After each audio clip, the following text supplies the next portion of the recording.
On March 22nd, 2026, Radha Kunda, and question and answers. Any devotees have a question, we'll try to answer by the mercy of Guru. Some new people, some new devotees here. You gentlemen have any questions? Yes, sir. Maharaj, until really, when we chant holy name, we really smile on camera of Krishna. Can we somehow force smile in one sense? For example, when we chant, can we play like Krishna pictures, I don't know, on YouTube where they turn before us when we chant, so these pictures can bring smaranam of the Leelas, what they represent, like, or sometimes there are videos who show like qualities of Krishna. So like each quality is one picture. Can we do such a things to bring smaranam, or better to be away from technology in this meditation, I would say? Okay, thank you for that question. The question is asked about how to do Leela Smaran and offering different ideas of incorporating modern facility to ease the process of Leela Smaran. Well, my guru, who is a big pundit and the traditional Gaudiya Vaisnava Babaji, he explained that Leela Smaran, because Leela Smaran means to remember Leelas that manifest. Actually, the definition of Smaran means to remember something that's been manifested in your consciousness. So for the Leelas of Krishna to be manifest in your consciousness, two things are required. First of all, you have to have pure consciousnness. So that's why Lord Chaitanya emphasizes so much, Chaita Darpana Marjana, that the Chaita, the consciousness must be cleansed, Marjana, must be cleansed by Nam Bhajan. So that's one point, the consciousness must be cleansed. And the second point is, we have to have knowledge of Leela. We have to read and study Leela, or as you said, look at pictures, etc. So there's, when you're answering a question of spiritual philosophy, there's quite a wide range of answers here we given. The basic principle that Rupa Goswami teaches, somehow or other, in other words, the main rule of bhakti is remember Krishna.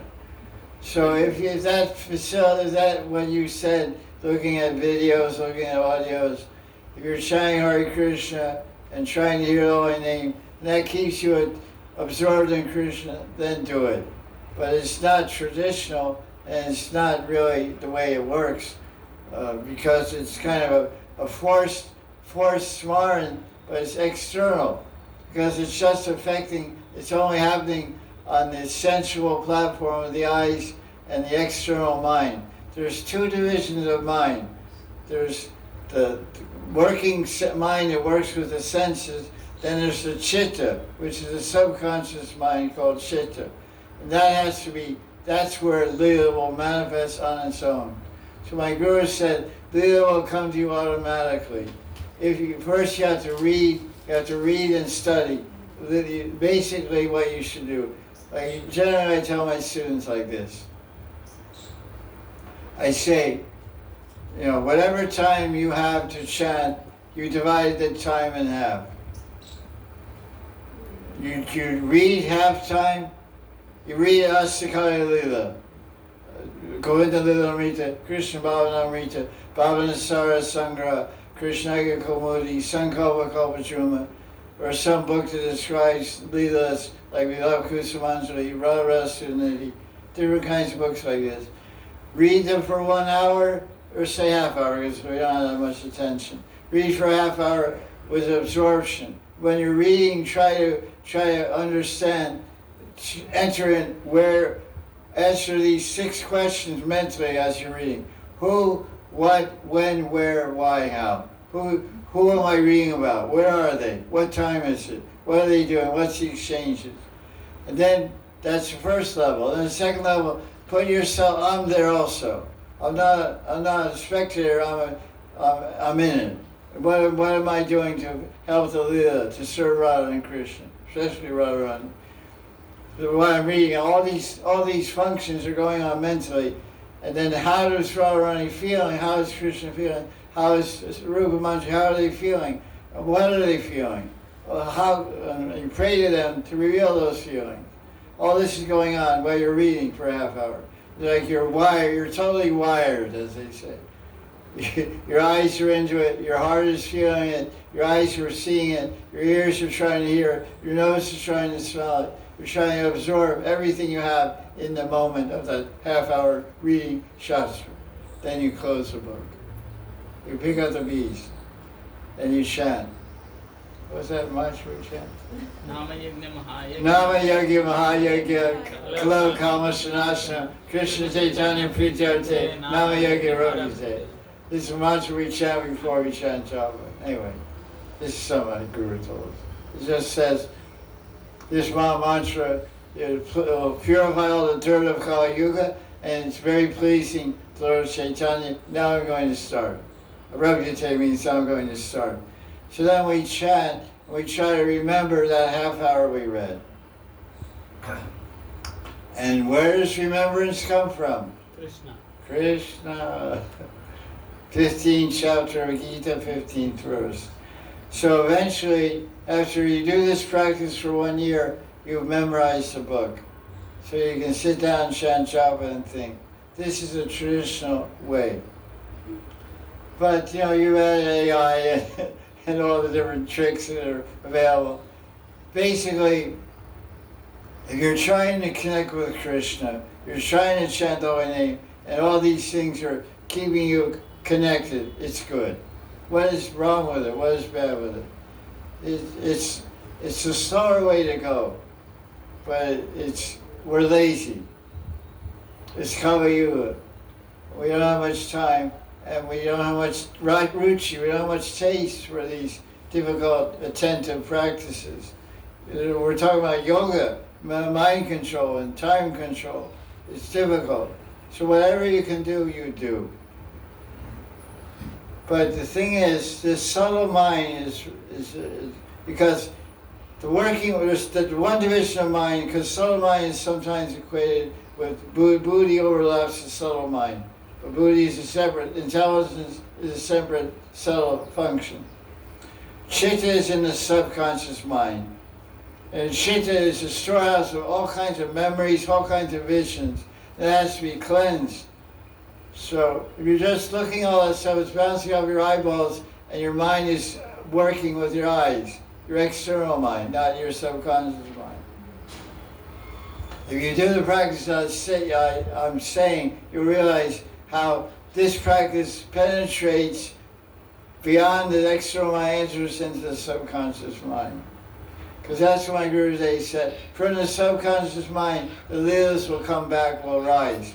We have to establish the leelas and the pictures and the people in the subconscious mind, which comes by dhyan. There's 5 levels of dhyan, which are described in Patanjali's Yoga Sutras, and also by Jiva Goswami and Sandarbha. Smaran is first level. What's the second level? Pratyahara. First one is Yama, Niyama, Asana, Pratyahara, Pranayama, No, the 5 levels of Smaran. Yeah, Smaran, Dharana, Smaran, Dharana, Dhyanam, Dhruvana, Smriti, Samadhi. Dhruvana, Smriti, and Samadhi. These 5 stages of Smaran occur in the subconscious mind. This is what changes the quality of the chitta. Jiva Goswami explains in Bhakti Sandarbha, what number is that? About Shuddhantakaran.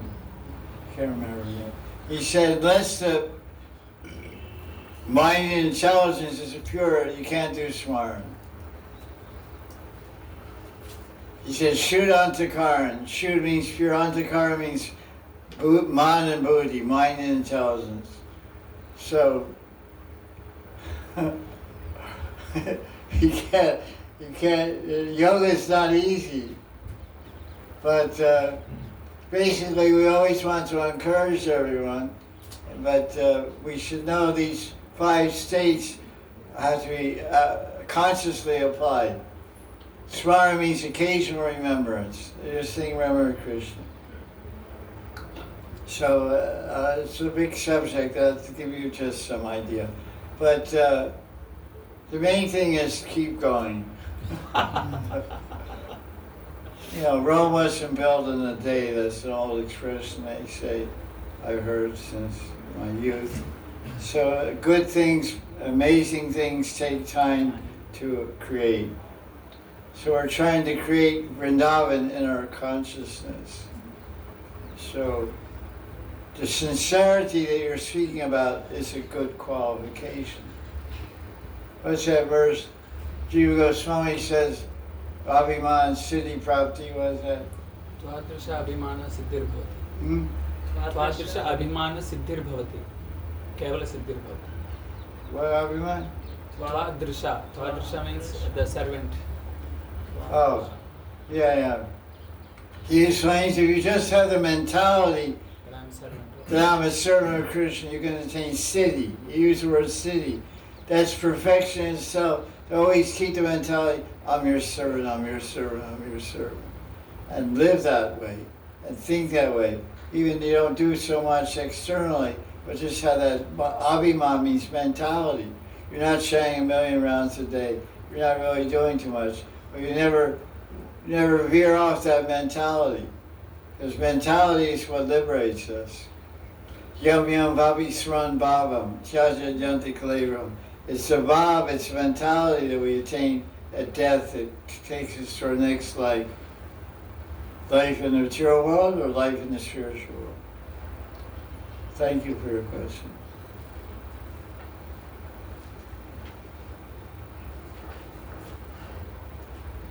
Any other question? Is that Ganapati back there? Yes. Okay. Sorry. I will.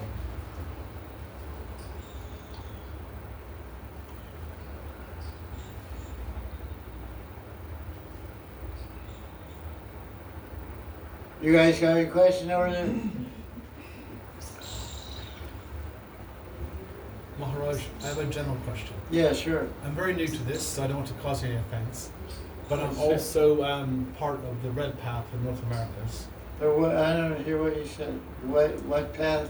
Part of the Red Path of the North Americas. Web? Red Path. So like Lakota, North American Indians. Oh, wow. Okay, so this is part of my path. Are you Indian? No, I'm European descent. Okay. But there's a story about someone who climbs the mountain to see Great Spirit, to see Krishna. Okay. And he does all this endeavor, and Great Spirit says, that's nice, but where's your family? So Okay. go back and get your family. And so I also hear stories here about Babaji's counting 1 or 2 locks to come back to Krishna, and nobody knows about them. This is just something I just heard the past few days. So in the Vaishnava culture, is there something about going back to Godhead with other people? You bring other people? Or is it more for yourself? Or I guess to be more specific to the point. In the Red Path, it said to bring everybody with you. That's nice. Yeah.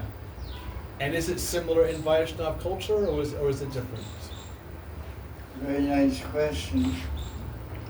A devotee is asking a question about the idea that one should, in the Vaishnava path, is there any consideration about liberating family members and bringing other people, or should one just concentrate on position, heal thyself, just take care of your own liberation, let everybody else go to hell? Something like that, yeah. To put it bluntly. No, I know. You didn't say that, no, you're a gentleman, you'll see like a little rough, yeah.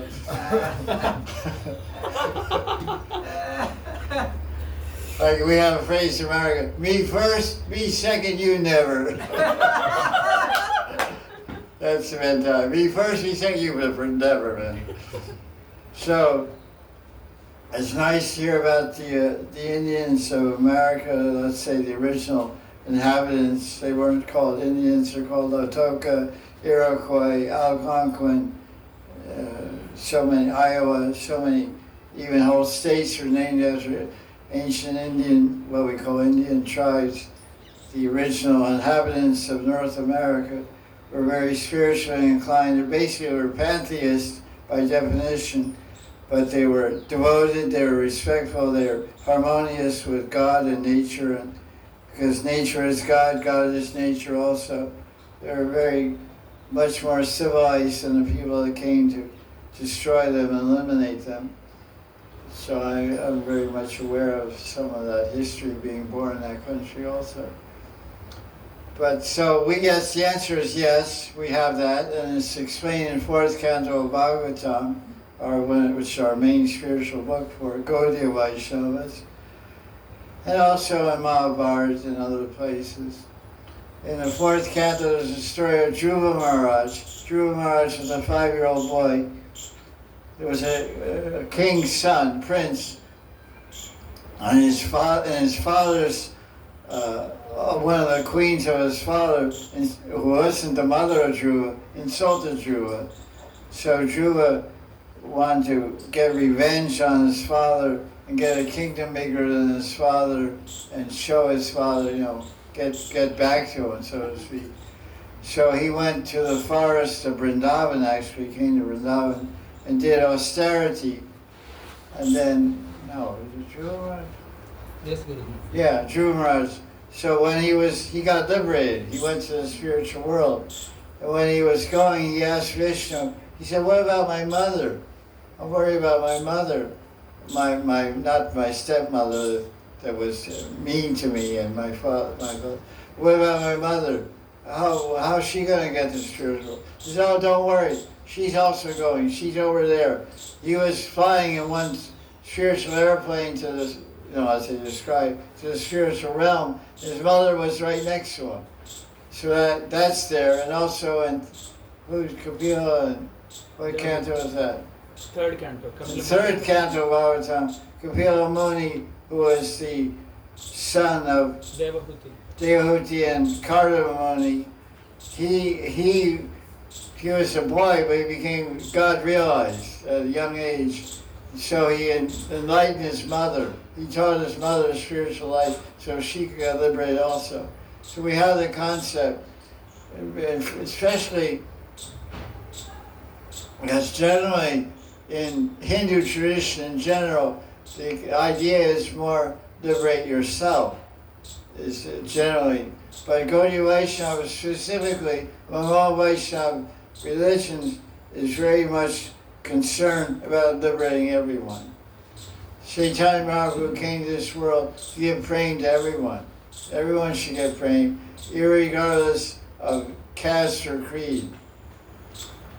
Like when Lord Chaitanya was a Brahmin and sannyasi, but when people asked him who you are, he said, Daham Vipro Nachi, his whole verse he said, I'm not a Brahmin, I'm not a sannyasi, I'm simply a servant of the servants of God. So he projected and taught humility. Everyone's equal, everyone should love God and serve God, like Jesus. So he would be very popular with the American Indians. They would really like him. And he went to the forest. He didn't just care about liberating all living human beings, even animals. He went to Bihar, which is a province of India, went through the forest. There was tigers and elephants. He told them all to chant Hari Krishna. Sounds a little crazy, but they were chanting and they were dancing. The deer were dancing with the tigers. Usually a deer eats a tiger for lunch. I mean, the tiger eats.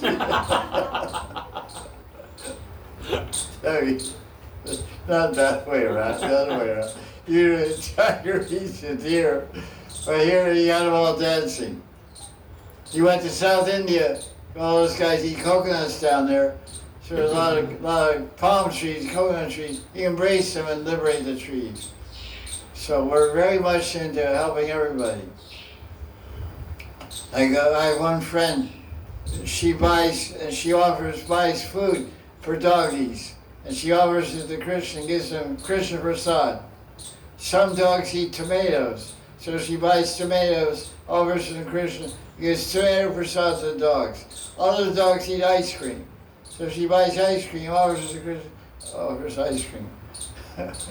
Well, some biscuits, some like biscuits, so she buys biscuits. So that's love, that's compassion, not just for human beings, for even dogs.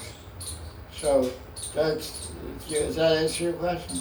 It does. Thank you. I have one more add-on to that. Okay, go ahead. Is that the story was that someone told me just today, after some Babajis counting 1 lakh or 2 lakhs by themselves of rounds, all by themselves kind of sheltered away, and nobody knows that they're there. And I'm sorry to be blunt and don't be dishonest, but that could be good for them, but is it good for everyone else as well? Okay, add on to the question. There are some saintly people that live alone. They're called nirjan. They do nirjan. They don't associate with anybody. They don't meet anyone. They don't talk to anyone. They just live alone in a cave in Himalayas or in some place, in a holy place like Vrindavan or Jagannath Puri or Varanasi or wherever. And they chant their mantras and do their meditation. Are they being selfish? Or are they just benefiting themselves? Or is there any benefit for others? Is that the question? More or less, yes. More or less, something like that. So one thing is every living entity is an electrical broadcasting station. So it explains in Shastra that if there's one saintly person in the Vedic Shastra, there's one saint living in a town, that one saint, the power is called Sadhu Prabhav. It's the power and influence of the Sadhu. The word is Prabhav, it means influence. That his spiritual power will liberate that whole village. The whole village is being liberated by Sadhu Prabhav, by the influence of the sadhu. There's even statements in Shastra about the glories of a rock which is considered a form of Vishnu. It's called Shalagram Shila. It's called Shalagram Shila. You can look up on that, it's very popular. Salagram. Shalagram Shila. It comes from a river in Nepal, and has different distinguishing marks on that Shila, which indicate different avatars of Bhagavan Vishnu. Kurma avatar, Nrsimha avatar, Matsya avatar, different avatars. And it says in the Vedic, Indian, Hindu, Vedic Shastra, if this Shila is being worshipped, that person who's worshiping this Shila, 10 kilometers from that Shila, everyone gets liberated. They go to the spiritual world. Just because they're not even doing anything spiritual, by the power of that, so that one Babaji or that one saint who may be chanting, may be also worshiping a Shila, and 10 kilometers from it, people are getting liberated. So this idea of one person helping many is very prominent in Hindu Dharma in general, and especially in Vaishnavism. So I think that should more wrap up your question. Well, thank you very much. Thank you. You're welcome. So that one guy, that one saint who's alone by himself, chanting 200,000 names of Krishna, 2 lakhs, 1 lakh is 100,000 names of Krishna on his Tulsi Javamala. He's emanating so much energy. So he's like a cell tower, 20G, 100G, 108G. It's going everywhere. There's a story, you got me going now. There's a story of Gaudiya Das Babaji. Gaudiya Das Babaji. He lived in 1920s, 1930s, 1940s. And he was a siddha. He had darshan of God. It's called siddha. He attained perfection in his spiritual practice. He had darshan of God. So many people came to him to get blessings and get powers and all kinds of things. So he got disturbed, he got distracted, so he tried to hide from people. So he went to one outhouse, one bathroom, and hid there and did bhajan. It was vacant, it was empty or whatever. So, so he was in there for some time, and someone went there later after he spent some months there living there. Doing bhajan. This is a story, I don't know if it's true, but everyone says it's true. I wasn't there, I don't know. But someone went there to visit that place. They went inside, and they heard the bricks were chanting Hare Krishna. He was saying Hare Krishna. The bricks were chanting Hare Krishna. So even, was it a monkey or what? Oh, yeah, monkey.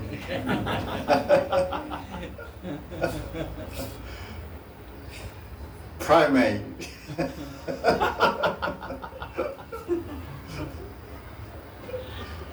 Your bundle of joy, I should say. Okay. And that's about it I can say about that stuff. Interesting person you are. That's nice. You're connecting with some high people, that's for sure. The American Indians, what they call it, they're very high people. Sad chapter of history. Make you, anybody thinks about it, will start crying. Any other question?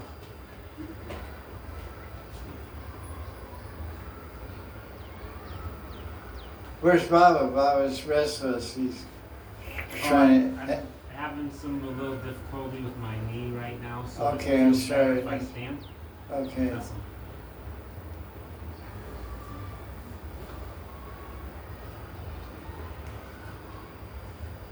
Any question? Is there any question? No question. Yeah, Gopal. In what ways can we serve Radha Kunda? Like, What?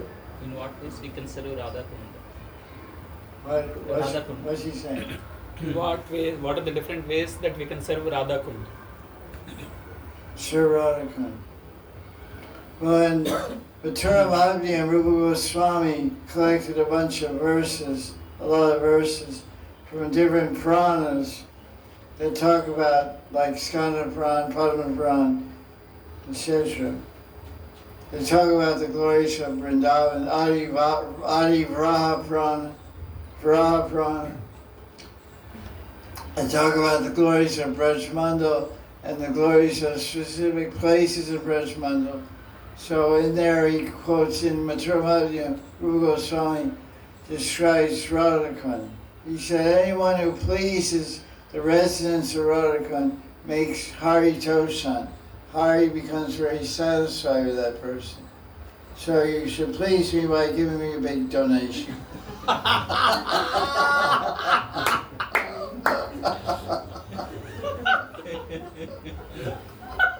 Or a big piece of Mahaprasad or something like that. No. He's right. I don't need money. But so one way is to please the Brahmins and the Brajvasis who live here, give them some money, give them some clothing, give some seva to them, give medicine, give money, whatever. Help their children, help to pay their school fees. Like for example, I'm living here in this village since 1994. I was living before, permanently since 2002. I'm living here. Before I lived in Vrindavan.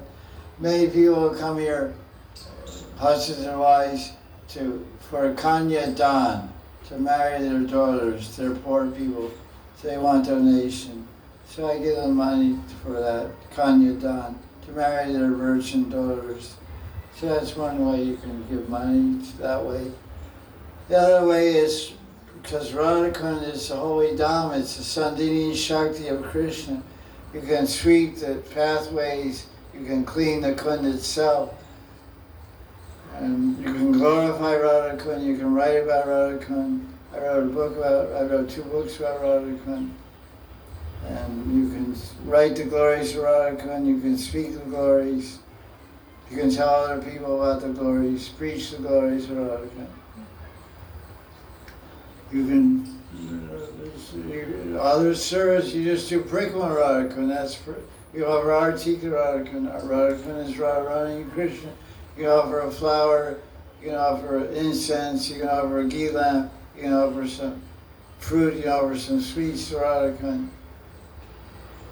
And you can feed the fish in Radha Kunda. You see many Brijvasis, because in Hora Shastra, astrology, it says if you have stomach problems, if you have some bad karma, so you have stomach problems, you should feed wheat balls to the fish. You take flour, like wheat flour, what do you call it? Atta. And you mix a little water, make little balls, and throw them in the water. The fish really like them. They're all like Babaji type fish, you know. They like rotis and stuff. Maybe they are, I don't know. So they eat the wheat balls, they actually like them quite a bit. And then your stomach problems go. I don't know, I never did that, but... Well, actually I did it a couple of times. Because one time I saw, like a long time ago, I saw some Brijvasi guy doing it, a young guy, like 18 years old. I said, what are you doing? Feeding fish. He said, you want to? I said, yeah, sure. So we were sitting there together, throwing. He was making balls good to me, throwing fish and go. It was fun. People go to the park and feed the ducks and stuff like that. It's karuna, it's compassion. Feed birds, feed dogs, feed fish. So you feed the fish. So you get 2 benefits. You Brijvasi seva, you get a good belly.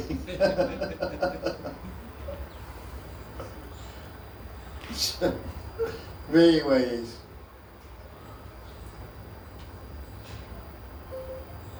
Okay, what else? Any other question? Yes, yeah, sure. It is said that if you cannot live in Vrindavana, you should mentally live in Vrindavana. But like when we are now out of Vrindavan, how really mentally we can live? Just remember the places here, the pastimes, the deities who are here. Is this living in Vrindavan? But then somehow I think it is also external maybe. So how really to live when we are outside of Vrindavan, in the real Vrindavan, not just meditating on external Vrindavan. Maybe. Thank you. Question is asked, when we're not visiting Vrindavan on pilgrimage or yatra, as they say, or living here for an extended period, how do we remember Vrindavan outside Vrindavan? Because it says we should physically live in Vrindavan or mentally live in Vrindavan, because that's our param gati, that's our supreme destination. Some people want to go to heaven, or some people want to go somewhere, so they always think about it and talk about where they want to go or where they want to live. So we want to live in Goloka Vrindavan with Radha and Krishna and all the gopis and all the people that live there, living entities and spiritual bodies. So the very idea of trying to remember Vrindavan is very pleasing to Krishna. So a devotee's whole outlook of life is to give pleasure to Krishna. Is Krishna pleased by my thinking? Is Krishna pleased by my speaking?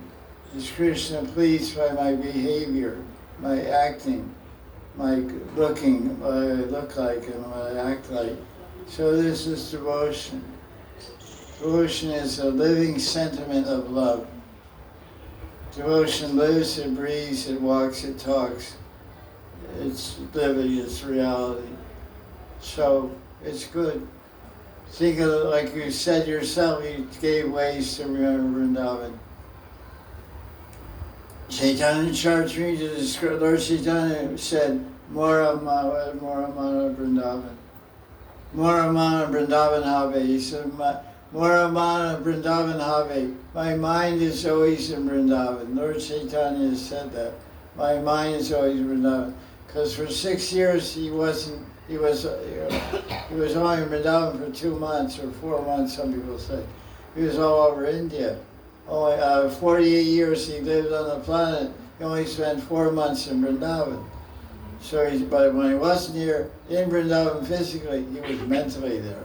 He was always crying out for Radharani, for Krishna. Krishna, Krishna, Krishna, Krishna, hey, Hari Bol, everywhere. So, living in Vrindavan means living with Radha and Krishna. So chant Krishna's name, you're living in Vrindavan mentally. But like you said earlier, look at pictures of Vrindavan, look at videos of Vrindavan, hear about Vrindavan, hear people speaking about Vrindavan, hear description of Braj Lila. Somebody's reading Govinda Lila, read it, you can listen to it, that's Vrindavan, because the whole thing takes place in Vrindavan. So there's many ways to be in Vrindavan. People live in Vrindavan, you go in their kutir, in their room where they live, every wall is full of pictures of Krishna. They're like some mad people or something. You can't find any paint on the wall. It's just all pictures of it. So, it's good. You want to live in Vrindavan? But you can't. Because of your family and your situation, right? I lived before, now. Before you lived here? Yes. Now not. No. Yes, it's hard sometimes. It's not easy. But you have the heart of Vrindavan. That's the main thing. That's important. It's not cheap. It's valuable. Priceless. Don't underestimate what value you have.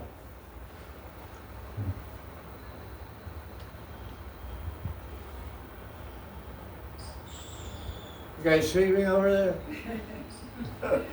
It's a bed, you know. There's a mattress and a bed and 2 sleepy girls. So, the natural question to ask, are you sleeping? Oh no, we're awake.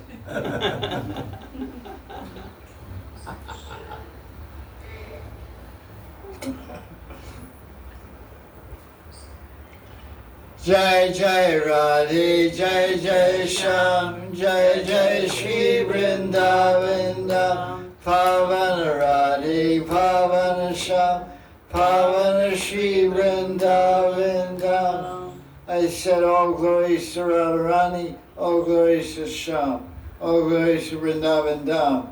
Vrindavan Dham is purifying, Pavana is purifying, and so is Radha Nam. Radhe, Radhe, Radhe, Radhe, Radhe, Radhe, Radhe, Radhe, Radhe, Radhe, Jaya Radhe, Jaya Radhe, Radhe. Okay, what's going on? Nothing.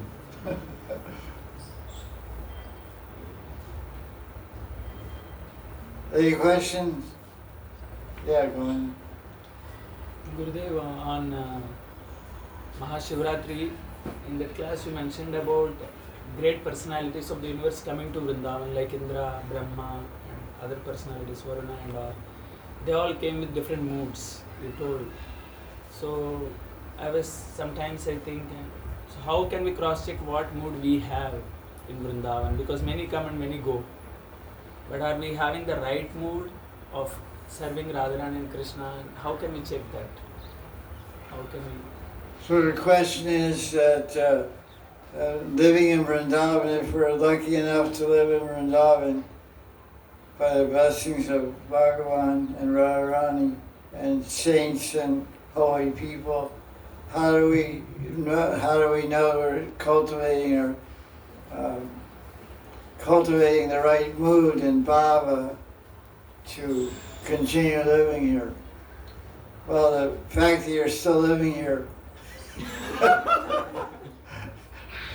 You're doing something right.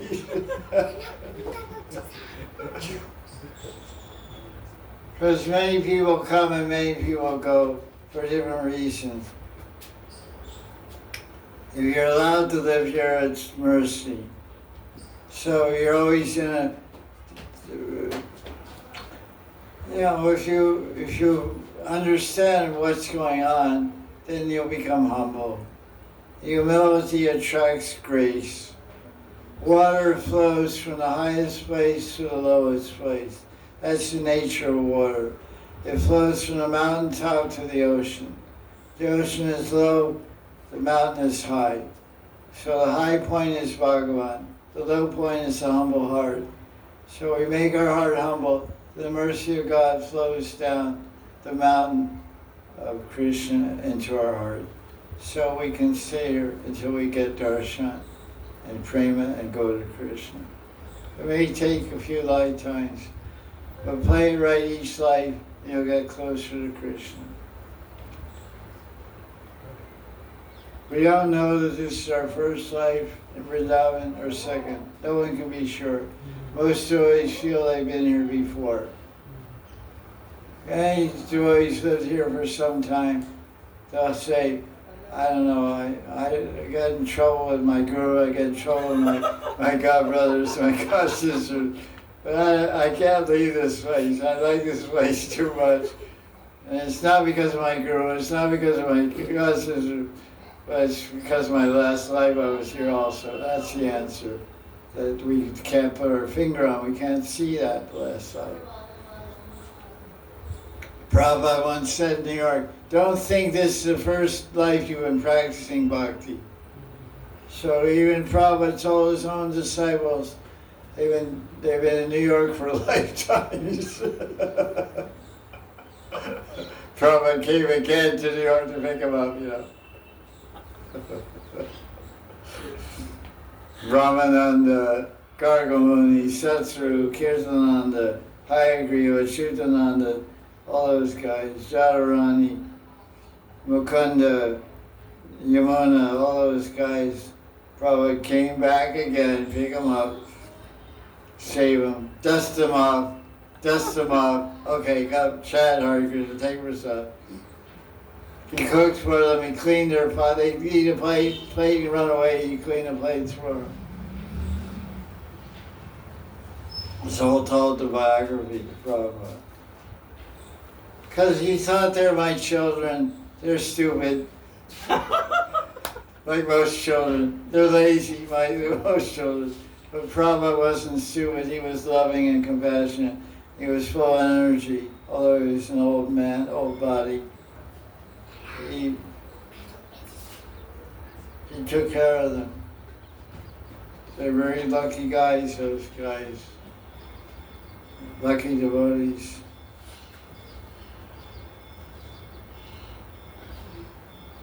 So next question yet? No. You have a question? No question. Ganapati, you sleeping or what's going on? I pick out Ganapati.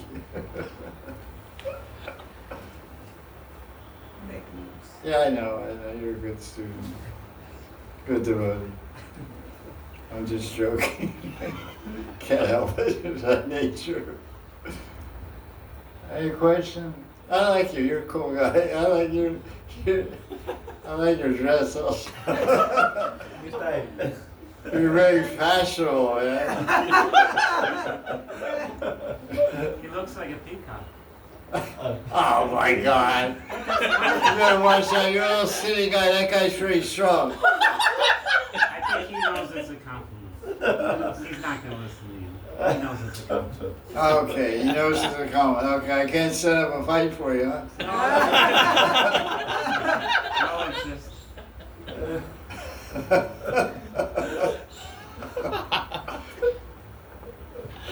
The reason I said that, anyway, I'll tell you.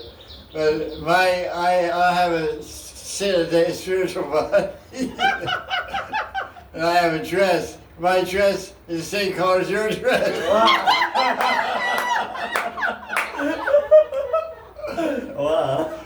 But I'm a girl. I'm a Gopi up there, you know. Let me see what I am. I think you're a Gopi also. Up there.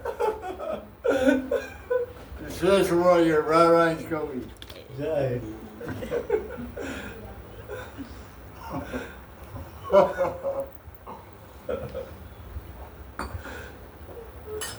Usually men are very boring dressers, you know. White, brown, black, you know, it's like so boring. So you got a little color, you know, so it's nice. Radhe Sham. Yeah. On what depends honesty in bhakti of one's devotee? On one it depends on what it depends on mercy, on experience, on I don't know, practice. What's the question? Yeah, bhakti depends on what? Is it honesty? No.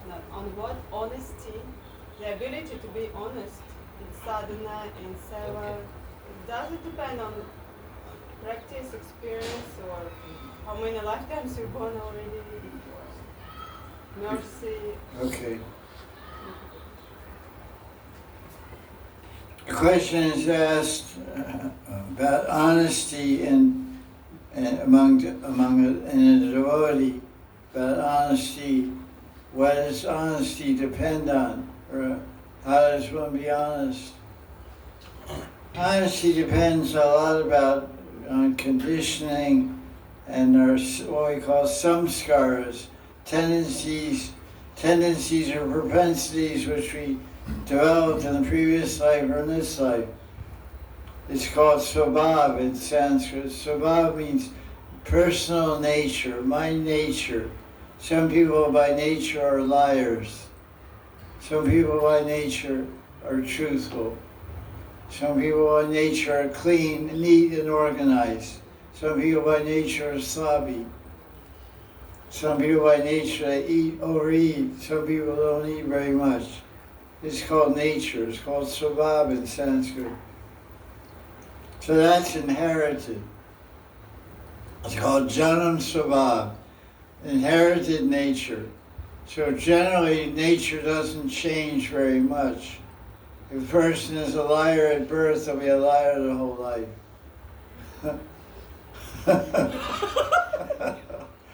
But to understand they should go into politics, so they become politicians.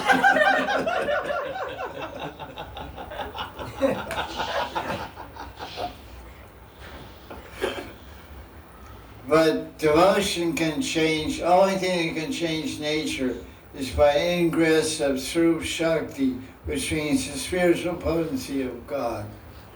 If God enters one can change nature. And the most primary example is Mrigari the hunter. Mrigari the hunter would torture animals by half killing them. He learned the art of you can kill an animal with one arrow instantly, or you can make an animal suffer and die slowly. So he liked to watch animals die slowly. After he got spiritual energy inside his consciousness by the mercy of Narada Muni and chanting the holy name of God, he changed, his nature changed, so much so he wouldn't even step on an ant. Narada Muni came to visit him after some time of his getting mercy of Narada Muni and mercy of God. He became so different that he wanted to lie on the ground to show humble respect to the appearance of his guru. But he saw some ants there. So he took his cloth, his chadar around his neck, his scarf, he was wiping the ground, moving the ants. And Narada Muni remarked to Parvat Muni, who was another sage, Rishi, was traveling with Narada Muni. He said, just see how he's changed, how this violent person became so transformed. So honesty, of course, Truthfulness is the quality of a human being should be truthful, and honesty is, God is truth, so we should be truthful. But truth can be cultivated. As the consciousness becomes more spiritual, we become more truthful. The real truth is to live with the absolute truth. We're always living with Krishna, we always speak the truth and act truthfully. If there's deceit, deceitfulness, and cheating propensity, it's normal. This is the age of deceit, and self-delusion and cheating is very prominent in this age of Kali. We delude ourselves to thinking we're something we're not, and we act in a way to cheat others to get advantage. So this is dishonesty. Honesty means that you live according to the teachings of Shastra, spiritual books. You mold your life like the Christians have the 10 Commandments. So an honest person follows the 10 Commandments. So we have so many yamas and niyamas, vidis. It's called vidi. Vidi means rules or laws that we follow to show our honesty.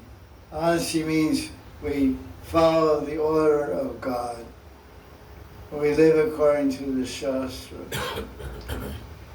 So honesty can be cultivated. We can become more and more honest as our consciousness becomes more and more pure. And then we get pure by doing spiritual activities, hearing and chanting and reading about God. And we become honest. Actually, there's different techniques which are described in the Vedic literature, that if one tells the truth for 12 years, always speaks the truth, that person gets the power. It's called Vag Siddhi. Vag Siddhi. Vag means voice. Vag. Vag means voice or words. Siddhi means perfection.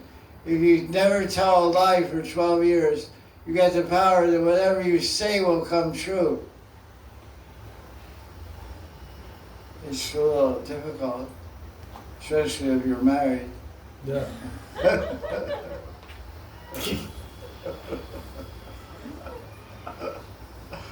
You hear that?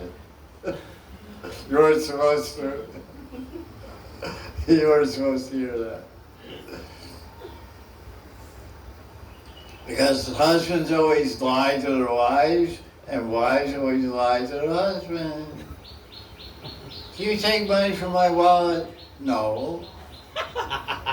What makes you think that? I had $300 in my wallet, now I have $2. I don't know, that's your problem.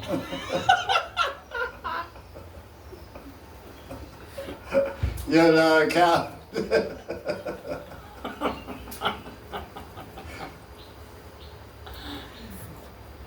My brother and I used to steal from my father.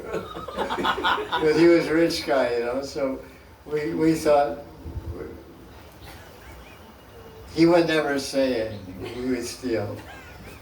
He knew it, but he was a cool guy. So. Sometimes we would get greedy, so we'd take one. And not. It's not good. I'm a little embarrassed to tell him. That's before Krishna Bhakti.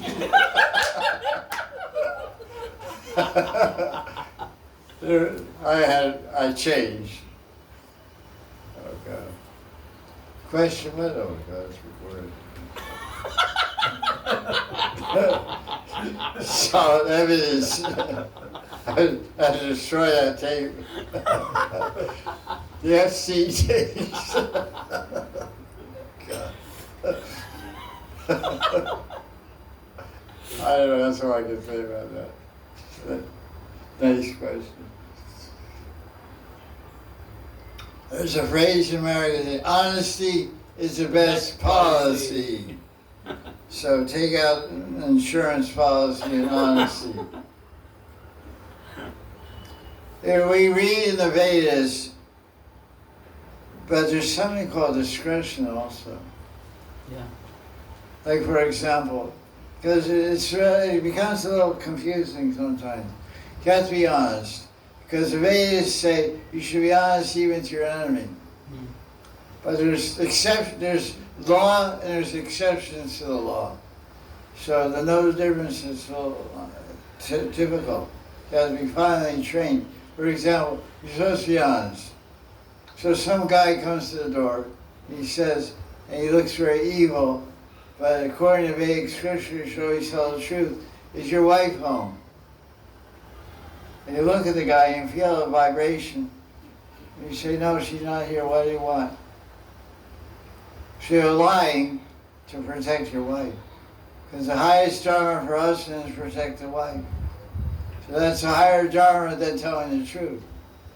So dharma there's different types of dharma that have to be followed at different times. Kala, Desha, and Patra.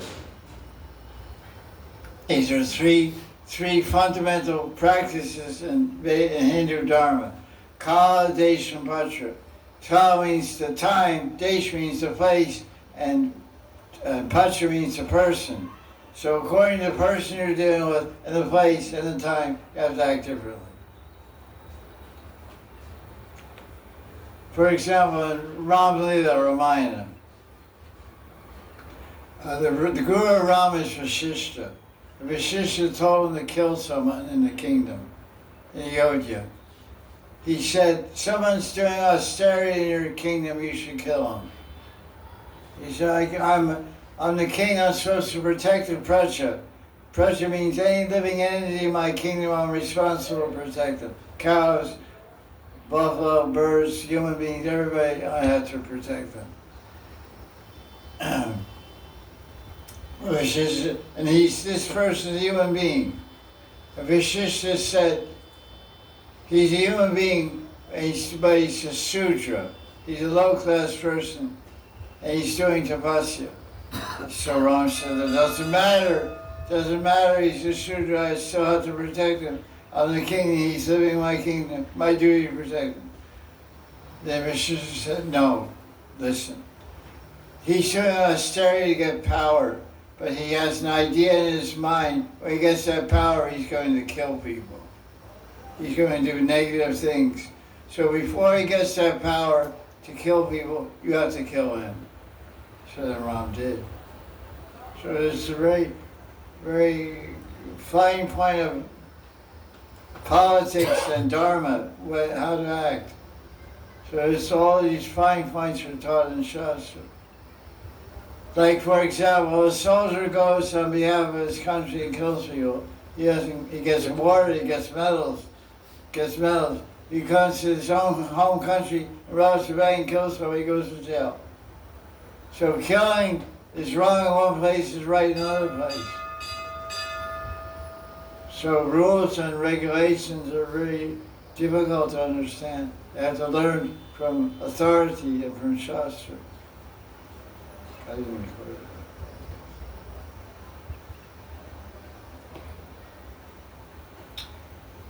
Any more question? No, that question. Baba, Krishna Baba. You're there, okay. Can I ask something? Yes, yes.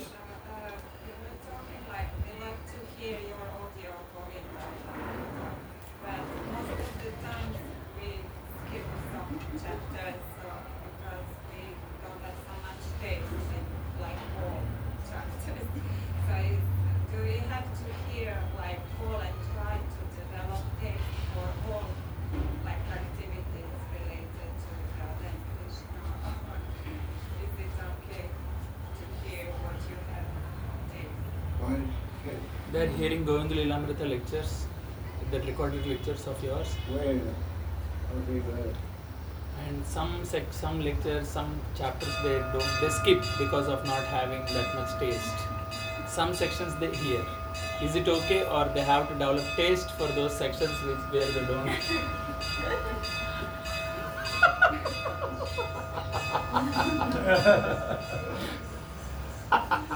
As you like.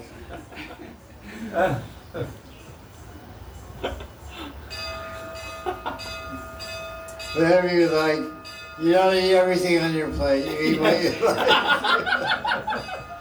Yeah. So let me tell you, the answer is this. Just put olive oil on it and eat it. Okay, let me bring everybody together here. First devotee asked me a question. There's some lectures about Gaur Leela. Govinda Leelamrita. Govinda Leelamrita. Go on here. Go into Leelamrita. Your lectures. So some sections they skip. Some sections of Go into Leelamrita they skip because they want to hear other Leelas. So is that offensive or is that good or bad? Or? No. They have to develop that taste for those sections, or they can skip and continue doing whatever they're doing. They pick and choose. So my answer was, I told him, I said, just put olive oil on it and eat it. So you wonder why I said that? Because the person is from a country where everybody eats olive oil on everything. So I said, just put olive oil on it and listen to it. But no, seriously, now what's the answer? The answer is Ruchi Pradhan, Vichar Pradhan. Pradhan means predominated by, controlled by, predominated by, Pradhan, it even sounds like that, Pradhan. Ruchi means taste. Vichar means consideration of tattva, facts, rules, regulations, etc. So there's two ways to approach spiritual books. One by taste, one by rule and law, etc. So you have a taste, like for example, there's 10th Canto of Bhagavatam. Some people read the first 39 chapters. Why? Krishna and Vrindavan. Because the first 39 chapters are Vrindavan Leela. They don't read about Mathura, they don't read Dwarka Leela. Is that wrong or is that right? That's right?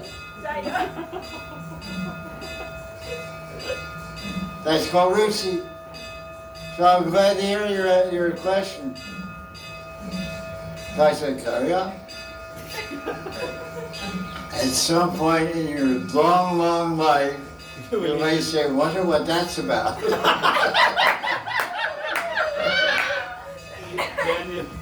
They say, hey, this is nice. Yeah. Everything's nice about Krishna. Even you showed up telling him what to cook. And the coward voice talking about prasad and Mother Mungo's yogurt dripping out of his mouth. I know what you're skipping over.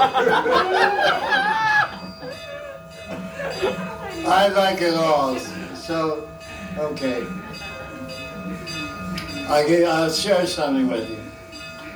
When I first came to Krishna Bhakti in 1974, a lot of you guys weren't even around.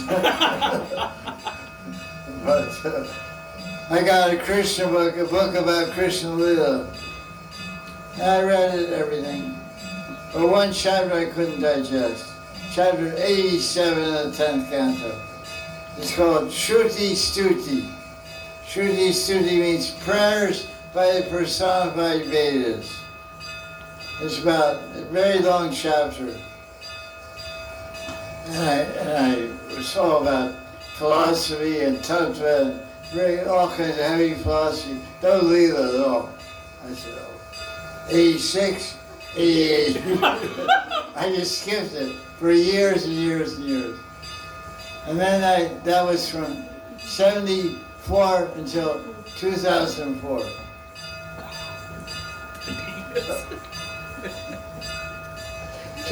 That's how many years though? 30 years. 30 years. In 2004, I asked Mahanidhi Swami on my behalf to translate the 10th canto commentaries of Vishnu Chakravarti in a book called Sarita Darshan. So when I got to chapter 87, I had edited it. I had edited all his English, so I was the editor, and read every verse and copy and paste the Sanskrit and dive into chapter 87. And chapter 87, that's okay. Chapter 87, Vishwanath has the biggest commentaries, huge commentaries. Chapter 87 is like 100 pages, so many commentaries. And I had to edit each commentary, a 6-page commentary on one verse about Gayatri and this and that, very technical philosophy. And after I finished, I fell in love with chapter 87. I really love chapter 87. So that'll happen to you too.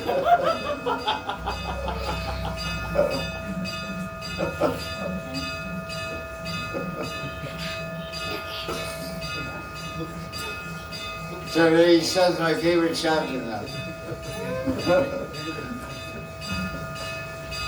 It's got all about meditation and common Gopal mantra and all kinds of cool stuff. Commentary.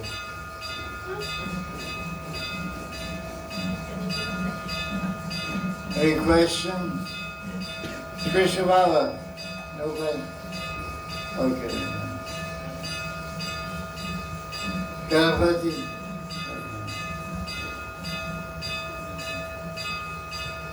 Okay, I guess that's it. You have any questions? Yeah. I'm good, thank you. Okay, yeah, you're good, I agree with that. Okay. You have a question? What is the proper way to go to a phase when the feeling of bhakti fades, but the inner connection and mood with Krishna stays in desire still remains? You hear that? I can't answer that. What is the proper way to go in the phase where the ruchi for bhakti fades, but still? What is the Ruchi proper for way to bhakti go? fades. In the phase where ruchi for bhakti fades, but I can't hear you clearly. Can you speak more clearly? What is the proper way to go when ruchi for bhakti fades? Means it goes little. Oh, okay. but service for Radha Krishna still remains. Like, yeah. Desire to serve. Like you said. Desire to serve still remains. But yeah, The question is, one has the desire to serve Radha and Krishna, but no taste. Keep serving.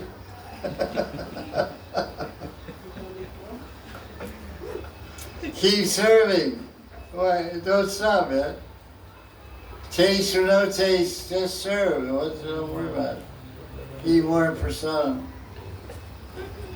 Maybe put olive oil on it.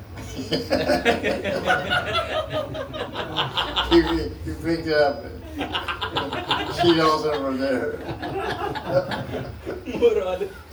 One answer for 2 questions.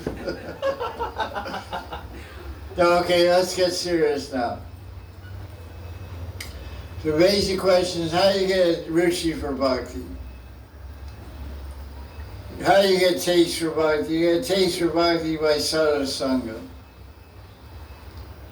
Everything comes from sadhu sangha. You have to associate with advanced devotees who have a taste for devotion. The taste will come to you by association. But generally, when we don't have a taste, we lose the taste for sadhu sangha also. That's the thing that happens. So the very thing that will give us the taste, we lose the taste for that. The taste comes from sadhu sangha, and because we become offensive or somehow become envious or offensive of different personalities or different situations, then we lose the taste, because Krishna gives the taste and Krishna takes the taste, removes the taste. So it's a behavioral problem. It's a attitude problem, where taste leaves the devotee. Some wrong attitude has developed.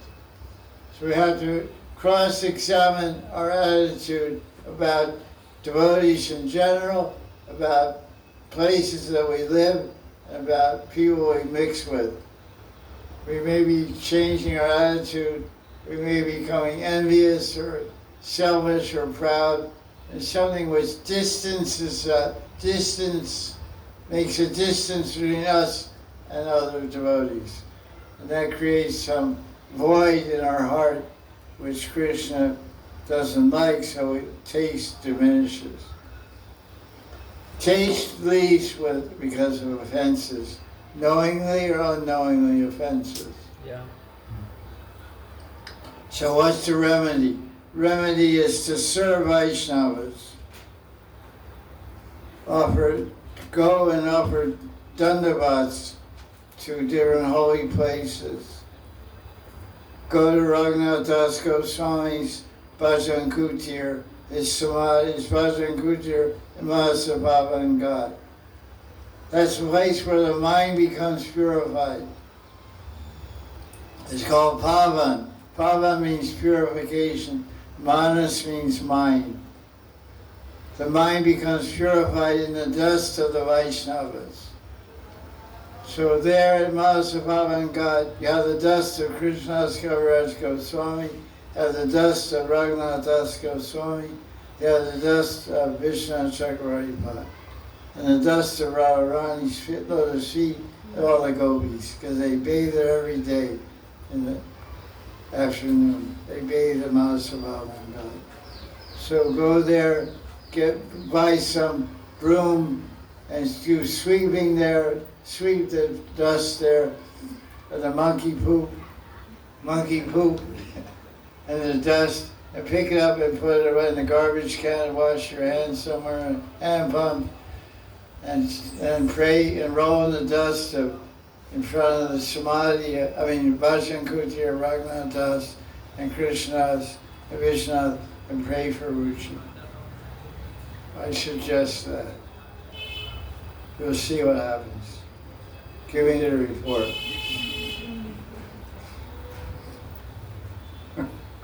Or give your agent the report. This same thing was told to me by one sadhu one time. Winbridge Rossi. It works.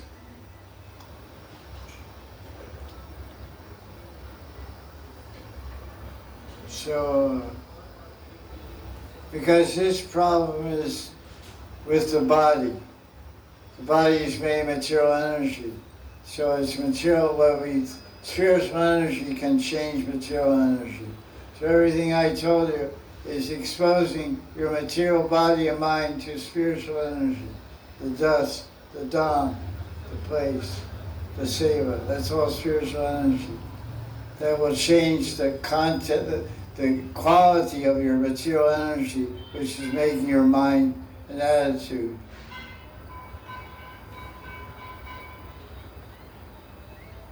Any more questions?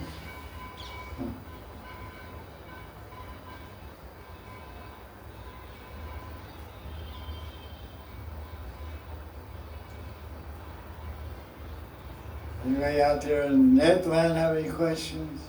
I'm looking at you guys. I'm looking, who's there? Anybody there? Hi. Okay. Jaya Jaya Sri Radhe.